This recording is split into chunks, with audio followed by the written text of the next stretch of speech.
বৈশ্বিক যুদ্ধের প্রভাবে চলতি মাসের শুরু থেকে জ্বালানি তেলের পাশাপাশি রাজধানীর বাজারে ভোজ্য তেলের ঘাটতি দেখা যায়। বিভিন্ন কোম্পানি থেকে চাহিদা মতো তেল না পাওয়ার অভিযোগও ওঠে। তবে ব্যবসায়ীদের দাবির প্রেক্ষিতে সয়াবিন তেলের দাম বাড়ানোর গুঞ্জন ওঠে। শেষ পর্যন্ত বুধবার বোতলজাত সয়াবিন তেলের প্রতি লিটারে 4 টাকা বাড়িয়ে 199 টাকা বিক্রির সিদ্ধান্ত নেয় সরকার, যা কার্যকরের ঘোষণাও দেওয়া হয়।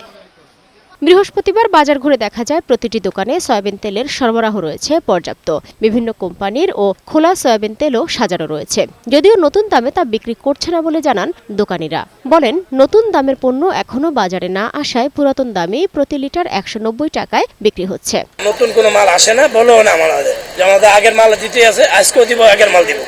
আইতে আইতে সময় লাগবে।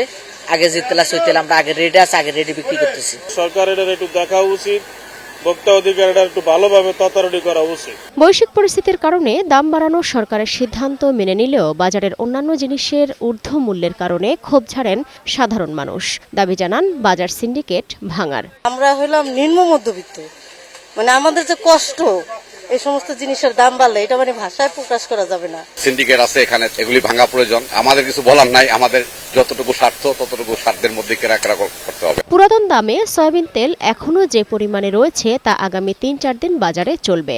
নতুন দামে পণ্য আসা মাত্রই বিক্রি শুরু হবে বলে জানান সংশ্লিষ্টরা। সালমা জাহান মুক্তা, বৈশাখী সংবাদ, ঢাকা।